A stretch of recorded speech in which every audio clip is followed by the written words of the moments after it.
Friends, news channel देखे आप सभी दर्शकों का बहुत बहुत स्वागत है। मैं हूं रमनदीप कौर। इस वक्त की बड़ी खबर आ रही है प्रयागराज से। क्या है पूरा मामला, देखने के लिए बने रहिए हमारे साथ। इलाहाबाद हाईकोर्ट ने धर्मांतरण के मामले में 37 आरोपियों के खिलाफ दर्ज एफआईआर को चुनौती देने वाली याचिका खारिज की है। याचियों पर एक शख्स को लालच देकर हिंदू धर्म से ईसाई बनाने के लिए मजबूर करने का है आरोप। जोस प्रकाश जॉर्ज और 36 अन्य लोगों द्वारा दायर की गई थी याचिका। एफआईआर को रद्द करने की गई थी मांग। याचियों के खिलाफ 23 जनवरी 2023 को फतेहपुर जिले में कोतवाली थाने में आईपीसी की धाराओं में 420, 467, 468, 506, 120 बी और गैर कानूनी धर्म परिवर्तन निषेध की धारा 3/5(1) के तहत दर्ज की गई थी एफआईआर। न्यायमूर्ति अंजनी कुमार मिश्र और न्यायमूर्ति गजेंद्र कुमार की खंडपीठ में हुई सुनवाई। एफआईआर को खारिज करने की याचिका को किया खारिज। यूपी के चित्रकूट में बाहुबली मुख्तार अंसारी की बहू और मऊ विधायक अब्बास अंसारी की पत्नी निखत अंसारी और उनके ड्राइवर नियाज से पुलिस कस्टडी में पूछताछ जारी है। ऐसे में सारे सवालों का निखत अंसारी ने पुलिस को कोई जवाब नहीं दिया है। वहीं मदद करने वाले सपा नेताओं के नाम ज़रूर बताए हैं। इसके बाद पुलिस टीम ने उन सपा नेताओं के घर छापा मारा है। मौके पर आरोपी सपा नेता तो नहीं मिले हैं, लेकिन चित्रकूट के सपा जिला महासचिव फराज खान के घर पर छापा मारकर उनके पिता मुन्ने खां को पुलिस ने हिरासत में ले लिया है। वहीं सपा नेता फराज खान फरार थे और वहीं आज फराज प्रयागराज पहुंचकर हाईकोर्ट की शरण में पहुंचे और मदद की गुहार लगाई। फराज का अपने बचाव में कहना था कि उनका चित्रकूट में एक रेस्टोरेंट है जहां निखत अपने भाई और ड्राइवर के साथ खाना खाने आया करती थी। उन्हें समाजवादी नेता और मुसलमान होने के कारण फंसाया जा रहा है। उनकी गलती इतनी है कि बस उन्होंने अनजाने में निखत को घर दिलवाया था। ऐसे में उनका क्या कुछ कहना है, आइए सुनाते हैं। सर, मैं 10 तारीख का ये मामला है। मैं 10 तारीख को अपने घर से निकला था। मुझे माननीय अखिलेश यादव राष्ट्रीय अध्यक्ष जी से मुलाकात करनी थी। मैं रास्ते पे ही था कि पता चला कि राष्ट्रीय अध्यक्ष जी विदेश चले गए थे। कि मैं सोचा कि आएंगे ही 2-4 दिन में मिल लूँगा, तो मैं लखनऊ पे ही था। लखनऊ में मुझे अचानक न्यूज़ में चली, रास्ते में मैंने देखा कि वो निखत अंसारी और ये सब तमाम मामले इनके अंसारी परिवार के देखे। तो न्यूज़ चली तो मेरे पैरों के नीचे तले ज़मीन सरक गई। तब मुझे मामला पता चला कि मैंने किस लोगों की मदद करी है। मुझे खुद भी नहीं पता था कि ये वो लोग हैं, वरना मैं दूर दूर तक इनसे वास्ता ना रखता। मेरा एक छोटा सा रेस्टोरेंट है अलबैग, वहाँ इनके भाई और इनके ड्राइवर आते थे, खाना खाते थे और वो पैक करवा के भी ले जाया करते थे। तो मैं वहाँ बैठा करता था अपना टाइम निकाल के। मैं जब वहाँ बैठता था तो उन्होंने कहते थे कोई मकान हो किराए से तो बताइएगा। ये तो मामूली सी चीज़ होती है, कोई भी इंसान होता है मददगार कर देता है मकान दिलाने, कोई बहुत बड़ी बात नहीं होती। मैंने भी इसी तरह किया। एक प्रहलाद साहू है, वो जानने वाले थे मेरे, तो उन्होंने कहा था मेरा मकान खाली है, तो मैंने उनका मकान भी दिखवाया। तो पहला वाला मकान उनका खाली था, तो उन्हें वो पसंद नहीं आया। उसने कहा मेरा नया मकान है। मैंने उनसे कोई ज़बरदस्ती नहीं करी। उन्होंने दूसरा मकान दिलवाया, बोले कि ठीक है। एडवांस की बात करी कि अपना एडवांस ले लो। उन्होंने अपना मकान सही दुरुस्त करवा के उनको मकान दे दिया। उन्होंने वो वहाँ रहने लगे और मैंने उनको एडवांस दिया था। और वो इसी तरीके वो आते थे और उनको बताया था कि वो ठेकेदार हैं। मुझे भी यही जानकारी थी कि वो ठेकेदार हैं और मेरा उनसे दूर दूर का वास्ता नहीं था। मैं आज प्रयागराज क्या करना पहुंचा? मैं उच्च न्यायालय हाईकोर्ट की शरण में आया। मेरे वालिद साहब को पुलिस दबाव बना रही है, वो बैठाए हुए हैं, कोतवाली में बैठाए हुए हैं। पता नहीं कौन से मामले में मुझे भी संलिप्त कर दें। मैं डरा था, सहमत था, तो मैं उच्च न्यायालय की शरण में मैं आया कि लेकिन मेरे इतना दबाव बना रहे। मेरे घर परिवार वाले, मेरे भाई सब डरे सहमे हुए हैं, सब घर से हट चुके हैं। मुझको जाना पड़ेगा, पता नहीं कौन सा मामले में मुझको भी इन्वॉल्व कर दें। लेकिन मैं सच बता रहा हूँ, मैं उनको दूर दूर तक मेरा उनसे कोई वास्ता नहीं है और मेरा उनसे कोई भी लेना देना नहीं है। मेरी कॉल डिटेल देख लें, जो चेक करना हो। जो बात मैं भी बोल रहा हूँ यही बात मैं तब भी बोलूँगा, यही हकीकत है। मेरा उनसे दूर का कोई वास्ता नहीं है। मेरी मदद करें सभी लोग। मैंने सिर्फ गुहार लगाई है, मेरी मदद करें। मैं मुसलमान हूँ, इसलिए मुझे हो सकता है कि फंसाया जा रहा हो। मैं पार्टी से जुड़ा हुआ हो सकता है, लेकिन मैंने कभी के साथ गलत नहीं किया, अपनी जनता के साथ गलत नहीं किया। जय हिंद, जय भारत। मैं जिला महासचिव फराज खान, जनपद चित्रकूट। संगम नगरी प्रयागराज के धूमनगंज थाना क्षेत्र के राजरूपपुर इलाके में अवैध तरीके से चल रहे हुक्का बार पर पुलिस अतिरिक्त उपायुक्त नगर की टीम व एसओजी की टीम ने छापेमारी की है। साथ ही छापेमारी करके हुक्का बार संचालित कर रहे 4 लोग को गिरफ्तार किया है। जहां हुक्का बार संचालित कर रहे शहबाज, अदनान, फरहान व वंश मल्होत्रा को पुलिस ने गिरफ्तार किया है। पुलिस ने छापेमारी में यहां से 13 हुक्का, 15 पैकेट फ्लेवर सहित प्रतिबंधित तंबाकू भी बरामद की है। ये रेस्टोरेंट की आड़ में अवैध हुक्का संचालित कर रहे थे, जिसका वीडियो कई सोशल मीडिया प्लेटफॉर्म पर भी वायरल हुआ था। पुलिस ने अब इन चारों को गिरफ्तार कर लिया है और इनके खिलाफ विधिक कार्रवाई कर रही है। साथ ही पुलिस इनके खिलाफ विधिक कार्रवाई कर इनको जेल भेज रही है। ऐसे में क्या कुछ कहना है पुलिस का, आइए सुनाते हैं। ये हम कुछ दिनों से पहले ये ट्विटर और ये न्यूज़पेपर के माध्यम से हमको ये संज्ञान में आया कि थाना धूमनगंज क्षेत्र में कुछ हुक्का बार अवैधिक रूप से चल रहे हैं। इस सूचना को हमने ये संज्ञान लेकर गोपनीय तरीके से कार्रवाई करके कल फरवरी 19 को हमने ये अपराध शाखा और मेरा टीम के द्वारा ये गोपनीय तरीके से एक कार्रवाई की गई है। ये KGF हुक्का बार के नाम पर एक हुक्का बार अवैध रूप से वो संचालन कर रहा था। वहाँ से टोटल 13 हुक्का मटेरियल और उसके संबंध में जो भी फ्लेवर्ड हुक्का फ्लेवर्स हैं वो भी बरामद की गई हैं। इस संबंध में थाना धूमनगंज पर मुकदमा पंजीकृत कर आवश्यक कार्रवाई की जा रही है। कितने लोग गिरफ्तार हुए इसमें टोटल 4 लोग गिरफ्तार किए गए हैं। चौकी इंचार्ज को भी सस्पेंड किया गया। इस संबंध में ये ACP धूमनगंज रिपोर्ट के आधार पर स्थानीय चौकी इंचार्ज को सस्पेंड किया गया है। कर्नलगंज पुलिस को मिली बड़ी कामयाबी, जहां कर्नलगंज पुलिस ने 2 अभियुक्तों को गिरफ्तार किया है। साथ ही फरार चल रहे एक अभियुक्त को गिरफ्तार करने का दावा किया है। बता दें, फरार चल रहे महेंद्र कुमार को पुलिस जल्द ही गिरफ्तार करने की बात कह रही है। महेंद्र कुमार दुबे खुद अधिवक्ता है और पवन कुमार मिश्रा उर्फ सोनू उसका मुंशी है, आनंद शुक्ला उसका जूनियर है। ये तीनों एक गैंग चलाते हैं और वकील के ड्रेस में रहते हैं। कचहरी और उसके आसपास ये वाहन चोरी करने का काम करते थे और वाहन चोरी करके उसे आसपास कहीं नंबर प्लेट बदल कर और इंजन नंबर, चेसिस नंबर बदल कर बेच दिया करते थे। स्थानीय पुलिस द्वारा 2 अभियुक्तों को गिरफ्तार किया गया है, जिनके कब्जे से कुल 7 मोटरसाइकिल बरामद की गई है। ये हमको पता चला कि पिछले 1.5 महीनों में टोटल 7 गाड़ियाँ इन्होंने चोरी किया है। इनका मोडस ऑपरेंडी यही है कि भीड़-भाड़ क्षेत्र है जहाँ ये पार्किंग की व्यवस्था है नहीं या कोई रास्ते में कोई गाड़ी रोड में खड़ी गई है, उन्हीं गाड़ियों को टारगेट करते हैं और ये चोरी करने के बाद इसको ये पर्सनल जो जिनका रिक्वायरमेंट है, हमको जो गाड़ी का ज़रूरत है, इसको ये कम रेट में बेच देते हैं। इसका कोई कबाड़ी से कोई कांटेक्ट नहीं है। इसी में जो भी गाड़ी का ज़रूरत बताते थे इनको बेच देते हैं। इनका कोई आपराधिक इतिहास अधिवक्ता इसमें एक आनंद शुक्ला है।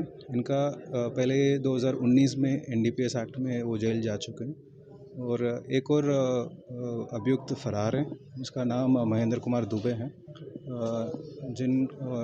ये आनंद शुक्ला के बयान में ये पाया गया है ये अधिवक्ता के काम करता है और ये 2015 में भी एक और मुकदमा में वांछित भी है और उसके लिए अलग से टीम भेजकर यह अग्रिम कार्रवाई सुनिश्चित की जाएगी। इस संबंध में थाना नवाबगंज में मुकदमा पंजीकृत कर आवश्यक कार्रवाई की जा रही है।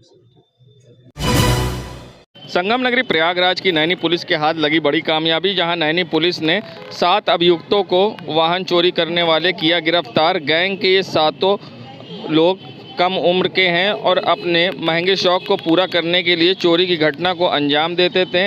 नैनी के नए ब्रिज के आसपास इनका ठिकाना था। पुलिस ने मुखबिर की सूचना पर गैंग के 7 सदस्यों को गिरफ्तार किया है। जल्द ही अन्य सदस्यों को गिरफ्तार करने का दावा किया है। बता दें, उपायुक्त यमुनानगर संतोष मीणा ने प्रेस वार्ता करते हुए गैंग का खुलासा किया है और उन्होंने जानकारी देते हुए बताया है कि ये अपने महंगे शौक को पूरा करने के लिए इस तरह की घटना को अंजाम देते थे और कम दाम में गाड़ियां बेच दिया करते थे।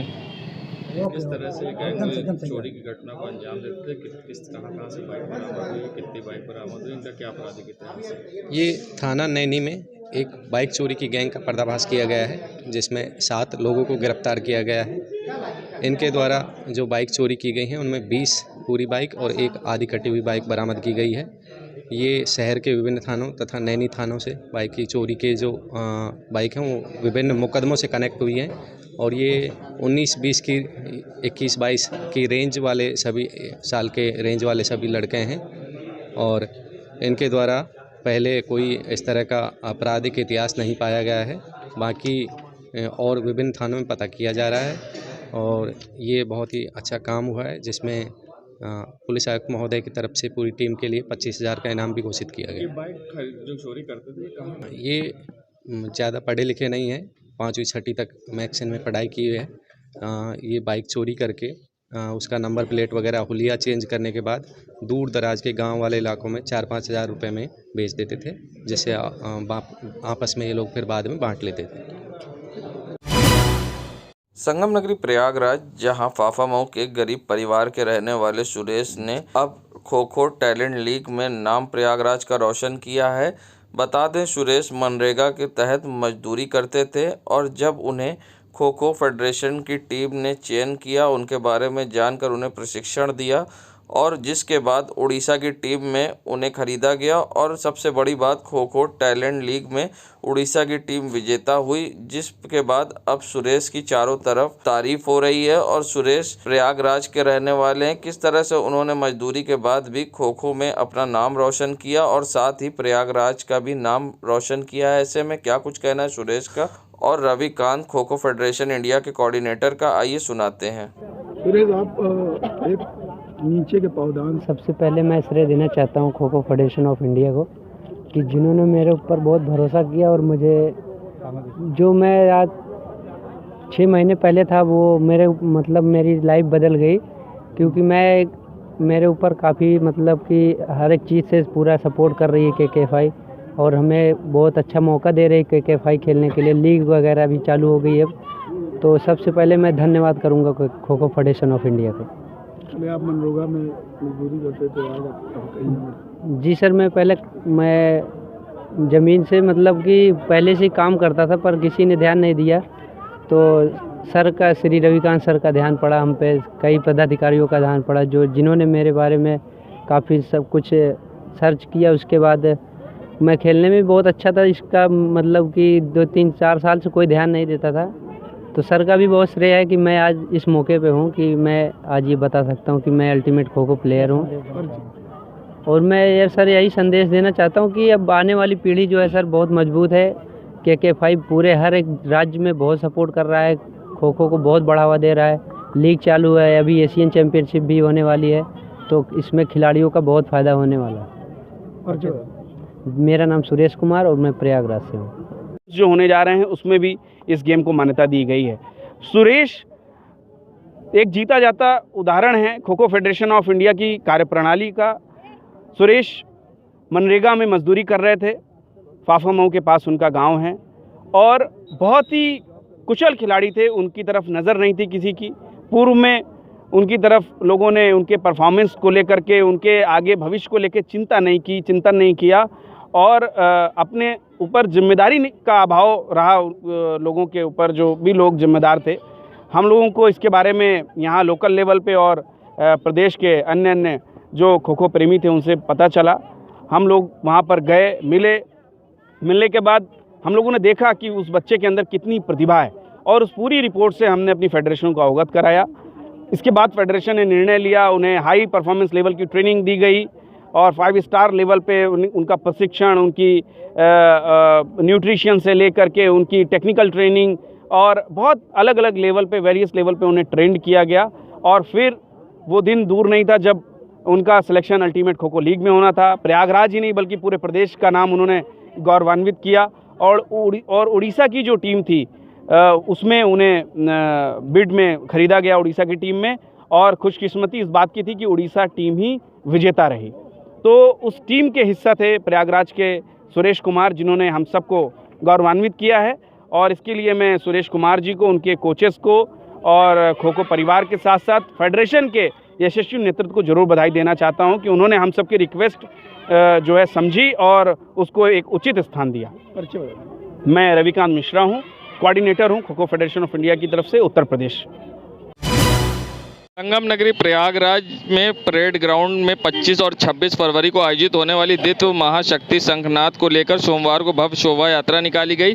ये शोभा यात्रा परेड से निकलकर सुभाष चौराहे जानसिंहगंज चौक होते हुए परेड ग्राउंड में समाप्त हुई। शोभा यात्रा में सैकड़ों की तादाद में लोग शामिल हुए और प्रयागराज को नशा मुक्त करने का संकल्प लिया और लोगों को इसमें शामिल होने के लिए जहां यात्रा निकाली गई थी। 2 दिवसीय शक्ति चेतना जन जागरण शिविर में धर्म सम्राट युग चेतना पुरुष सदगुरु परमहंस योगी राज श्री शक्ति पुत्र श्री जी महाराज लोगों के शक्ति चेतना जागृत करेंगे।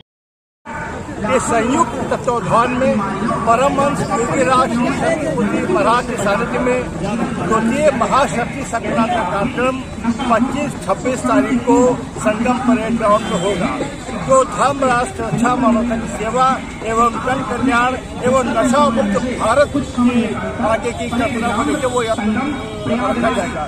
उसी के आह्वान के लिए प्रयागराज को जिले को नशा मुक्त प्रयागराज बनाने के लिए उस प्रयागराज की जनता को उस शक्ति चेतन जागरण शिविर में आह्वान के लिए निमंत्रण के लिए ये यात्रा रखी। कहाँ यात्रा जा रही है? ये यात्रा प्रयागराज में लगभग 10 किलोमीटर को कवर करेगी। मेरा नाम अजय अवस्थी, राष्ट्रीय महासचिव मानव कल्याण।